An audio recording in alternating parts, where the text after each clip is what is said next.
We are from Anand Gyan Extra Educare, directed by ex-faculty of Ellen Akash Bansal Classes and Career Point Kota. Today in this lecture, I am going to discuss about the very basic chapter, that is vector, which is very important for class 11th physics and 12th physics. So let's start the chapter. At first in this lecture I will discuss about the definitions of scalar quantities and vector quantities. After that we will proceed the vector quantities.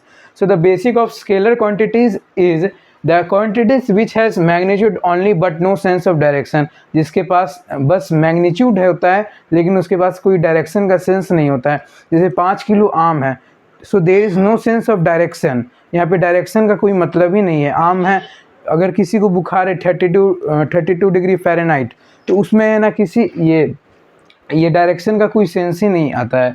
और second point यहाँ पर है, they are added और subtracted algebraically. यहाँ पे directly जैसे 2 + 5 ये directly add किया जाता है सब्ट्रैक्ट अलजेब्रिकली. ठीक है, जैसे example here are some length, mass, area, current, distance, etc. This are the examples of scalar quantities. For example the mango is, ये जैसे मैंगो इज़ 5 kg और टेम्परेचर किसी का है 32 degree Fahrenheit. So this is what, this is only magnitude, no sense of direction. There is no sense of direction. Like if a bucket contains 1 kg mango and 2 kg apples, so we will add it just algebraically for the summation, like 2 kg plus 3 kg, which is equals to 5 kg. So this here it represent they are added subtractically, algebraically. Now the second quantity is the vector quantity, the quantity which has both magnitude and direction, and they must be added or subtracted geometrically. जो quantity जिसके पास direction का sense होता है, साथ ही साथ उसके पास क्या होता है, मैग्नीट्यूड होता है, और वो ऐड या सब्ट्रैक्ट ज्योमेट्रिकली. या तो यहाँ पे एक इससे भी इम्पोर्टेंट पॉइंट है that it follows the vector law of addition, means that the addition and subtraction depends upon the angle. That's we will understand it by an example. So there are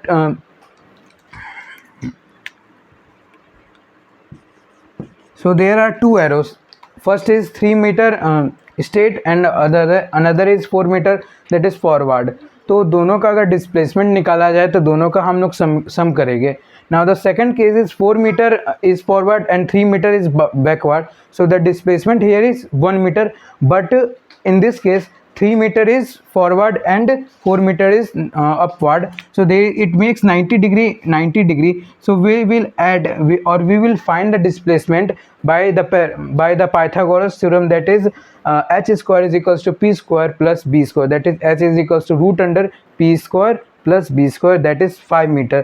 So यहाँ पर हम लोगों ने समझा कि जो vector quantity होता है वो क्या होता है, सब्ट्रैक्टेड या एडेड ज्योमेट्रिकली होता है, या एंगल पे डिपेंड करता है. यहाँ पर कुछ ऐसा नहीं होता है कि अलजेब्रिकली यहाँ पे हम ऐसे ऐड कर दिए, वहाँ पे ऐसा नहीं होता है.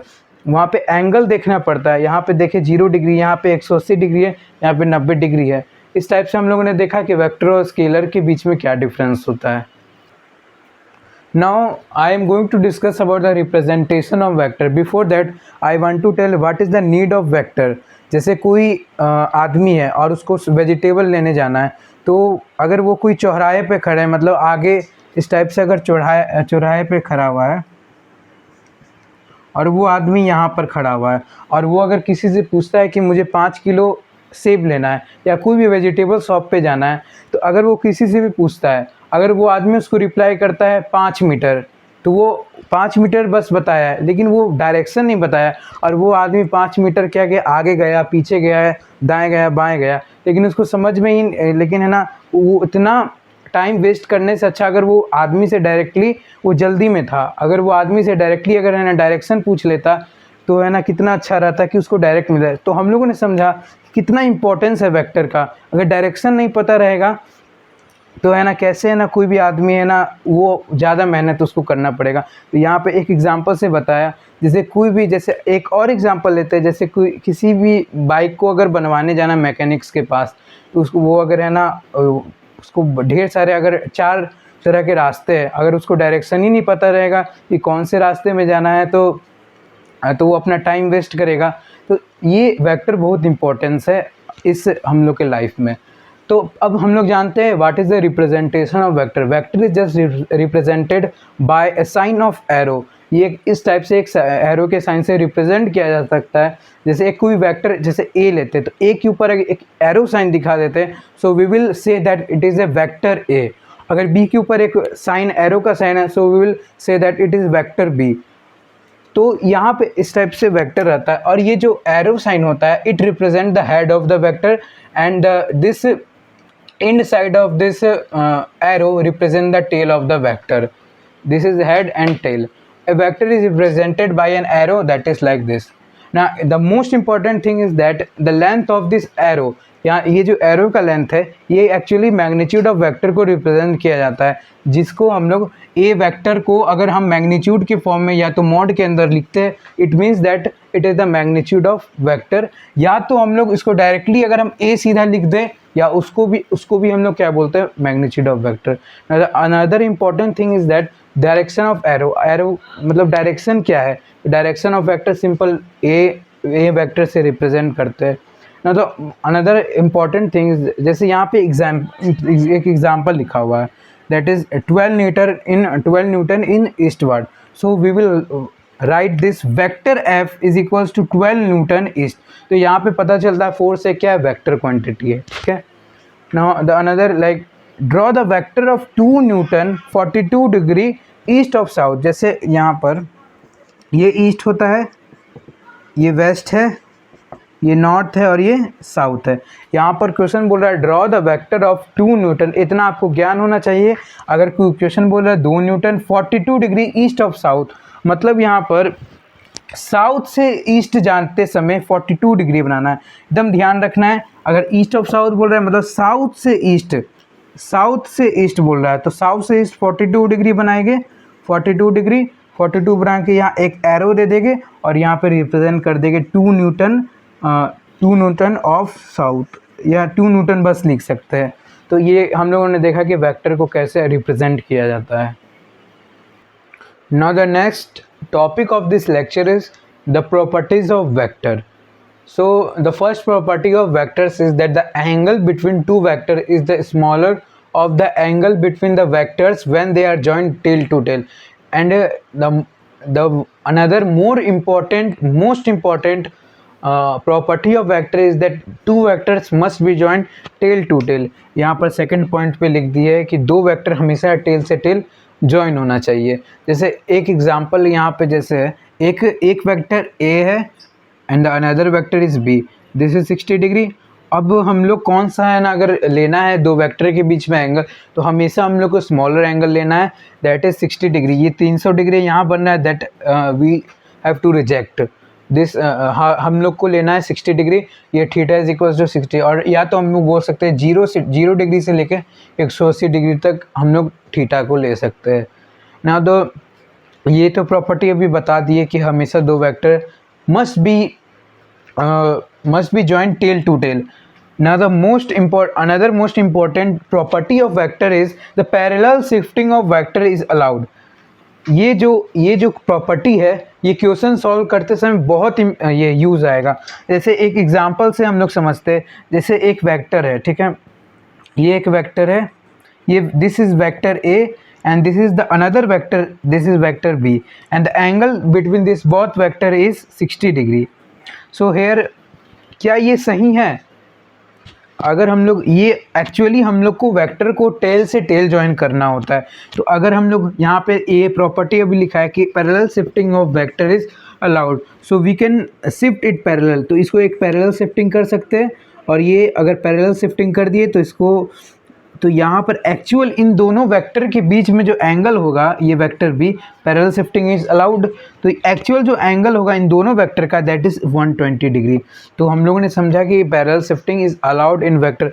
या तो ऐसे भी हम लोग और एग्जांपल ले सकते हैं, जैसे ये एक वेक्टर है, ये भी एक वेक्टर है, तो हम लोग और ऐसे पैरेलल शिफ्टिंग क्या होता है, अलाउड होता है।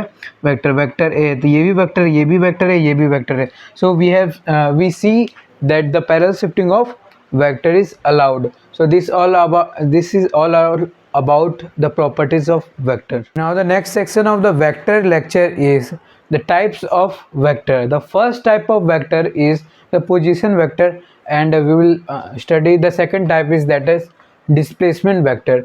पहला पोजीशन वेक्टर समझते, what is that, a vector which gives position with respect to any reference point. Reference point mainly हम लोग ओरिजिन से लेके चलते हैं, ठीक है। This is the origin is called the position vector. मतलब a vector which gives position with respect to, जैसे ये एक पी है, वो एक पोजीशन, ये आर पी है, ये एक पोजीशन बता रहा है ओ पी को। यहाँ पे ये एक स्टेटमेंट लिखे है which is very important, let an object be located at point P. कोई एक ऑब्जेक्ट है that is located at point P in space, कोई भी स्पेस में एक पॉइंट पी पे एक कोई ऑब्जेक्ट लोकेटेड है, then the position vector of that point is the line OP. The position vector of that point is the line OP that is called RP vector. इस type से इसको represent करते हैं, यहाँ पर इसको लिख देते हैं ये R, या ऐसे भी,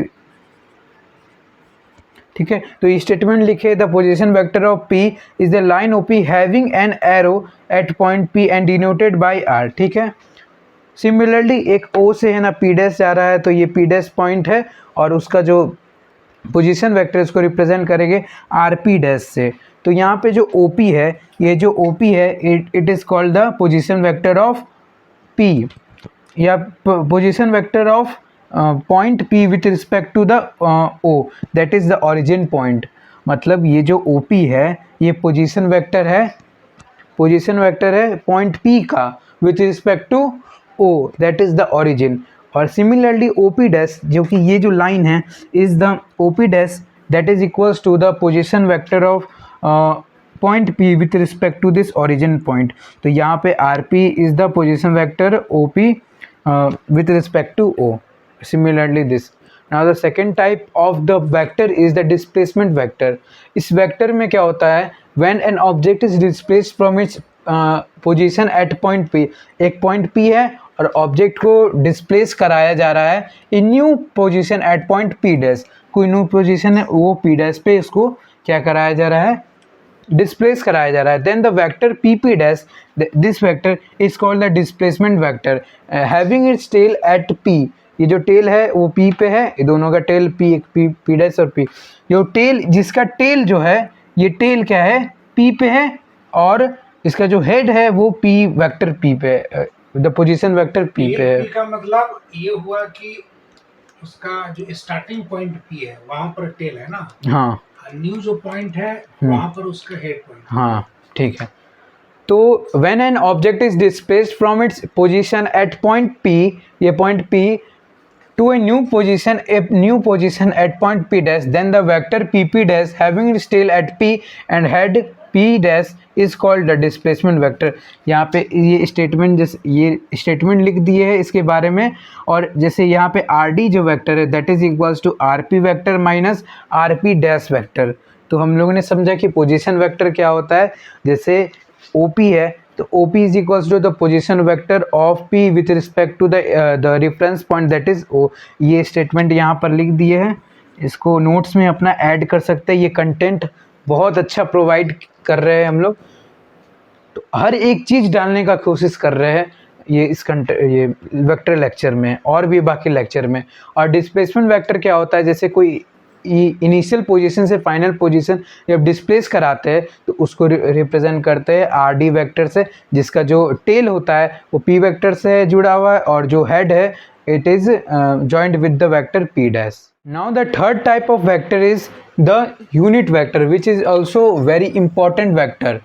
unit vector are those vectors whose magnitude is 1 denoted by A। कोई A है उसके ऊपर एक इस टाइप से कैप या तो टोपी टाइप का अगर हम लोग रख देते हैं उसको ए कैप, दैट इज इसको यूनिट वेक्टर कहते हैं। 3 स्टैंडर्ड यूनिट वेक्टर चूज किया गया एक्स वाई और जेड एक्सिस के along, that is the I cap, J cap and के कैप।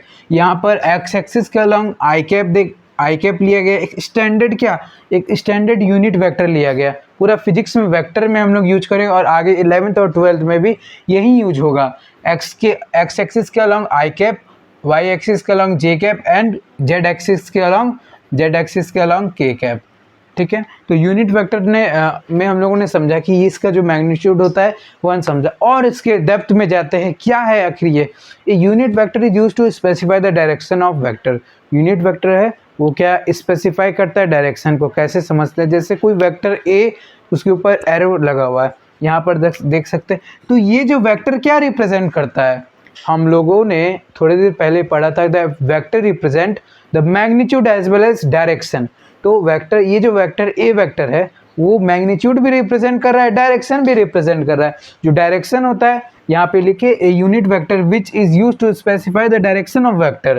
तो ये ए कैप जो है वो डायरेक्शन को रिप्रेजेंट कर रहा है कि वेक्टर का डायरेक्शन क्या है। तो कभी भी वेक्टर ए, तो उसका मीनिंग क्या होता है, magnitude of A into direction of A, या तो ए कैप से रिप्रेजेंट, या तो यूनिट वेक्टर ऑफ ए। ठीक है, तो देयरफॉर हम यहाँ से लिख सकते हैं, तो ये जो यूनिट वेक्टर है, ये unit vector is equals to vector A by magnitude of vector A. तो और यहाँ पर हम लिख दिए स्टेटमेंट के तौर पर unit vector is equals to the vector upon magnitude of vector.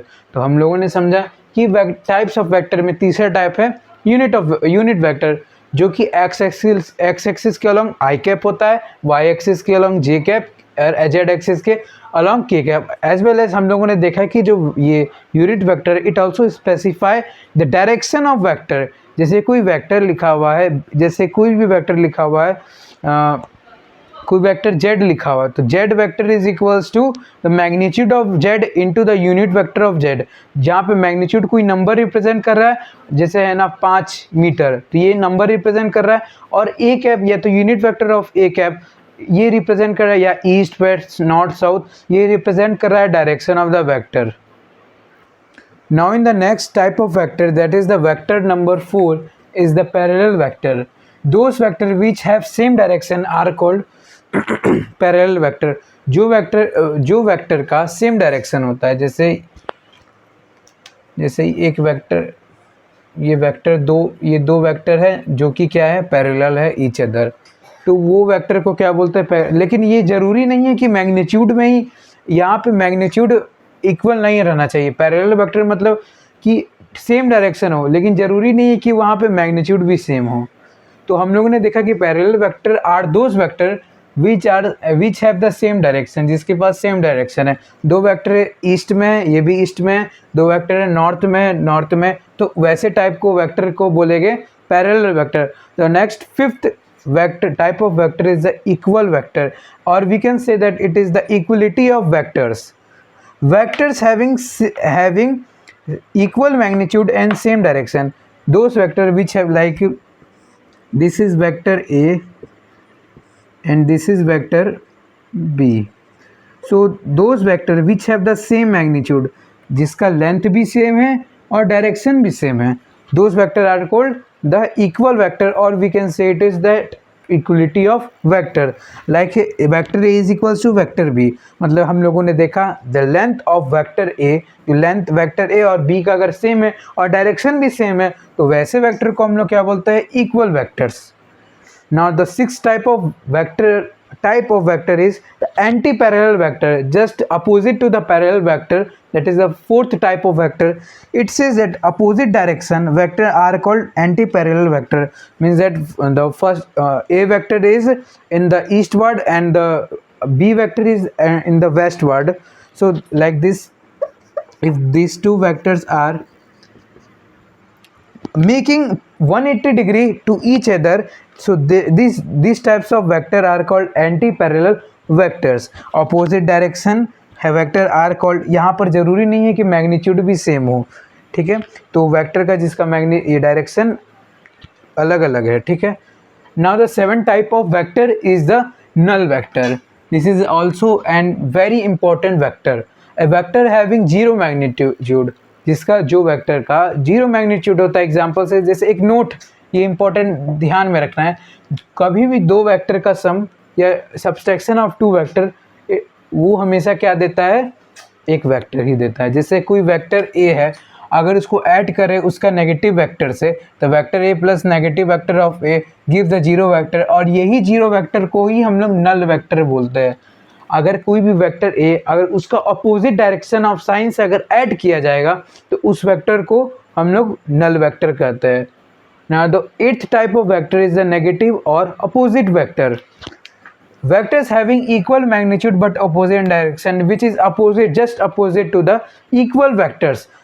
Equal vectors are those vectors which have the same magnitude as well as same direction, but the negative vectors are those vectors which have the same magnitude but different direction. एक A B ये है और B है, A B ये तो east ward में और ये वेस्ट वार्ड में, तो A B vector and B A vector are negative vector, या हम लोग इसको ऐसे भी लिख सकते हैं, A B vector is equals to negative of B A vector. Now the ninth type of vector is co-initial vector.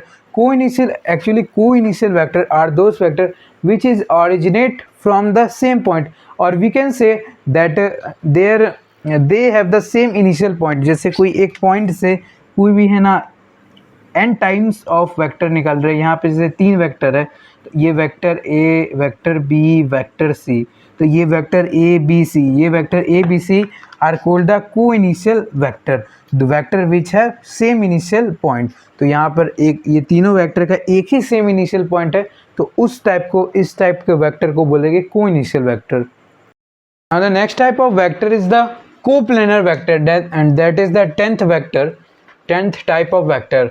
The vector located in the same plane, कोई एक सेम प्लेन पे जो वेक्टर है, जो vector, the vector which is located at the same plane, एक ये same plane पे है, तो ये वेक्टर क्या कहें, the A B C vector are called the coplanar vector.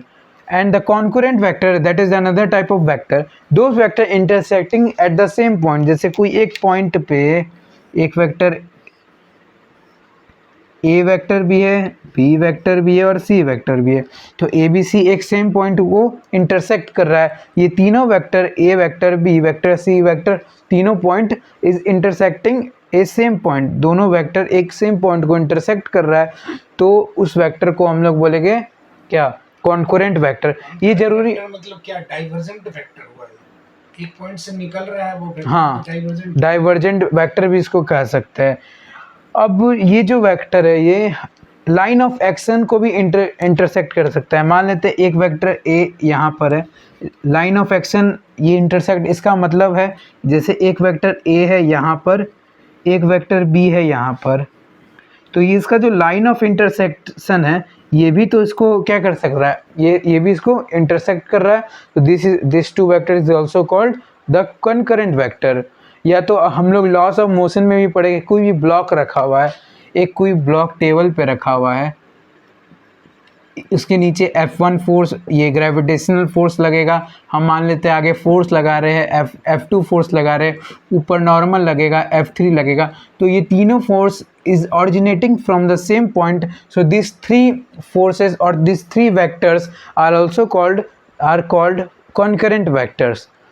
So now the 12th type of vector is the polar vector. Those vector which have initial point of application are called polar vector, like displacement या force, इसको represent कर दिए, जैसे P Q है, वो एक ये vector क्या है, जो जिसके पास इनिशियल पॉइंट ऑफ एप्लीकेशन है, जो जिसके पास इनिशियल पॉइंट ऑफ एप्लीकेशन है, उस टाइप को वेक्टर को बोलते हैं पोलर वेक्टर। से P Q is called polar vector. ये डिस्प्लेसमेंट वेक्टर हुआ, डिस्प्लेसमेंट वेक्टर इस टाइप से, ठीक है। और 13th number of type of vector is axial vector. Those vector, जैसे कोई वेक्टर एक्सिस के अलॉन्ग क्या कर रहा है, पास कर रहा है, और जो रोटेशनल मोशन भी प्रोड्यूस कर रहा है, उस टाइप के वेक्टर को बोलते हैं एक्सियल वेक्टर। इसका स्टेटमेंट भी यहाँ लिख दिए, एक बार फिर से रिपीट करते हैं। जो वेक्टर एक्सिस के अलॉन्ग रोटेट कर रहा है, जो वेक्टर एक्सिस के अलॉन्ग रोटेट कर रहा है या तो रोटेशनल मोशन प्रोड्यूस कर रहा है, उस टाइप के वेक्टर्स को कहेंगे axial vector. This is all about today. In the next lecture, we will discuss some more concept about the vector or the laws of addition laws of vector.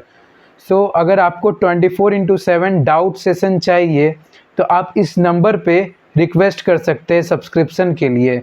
इस WhatsApp number पे ये आप request कर सकते हैं for the subscription. Thank you. And if you have not subscribe my channel तो subscribe my channel and click on the bell icon for the latest update of my lectures.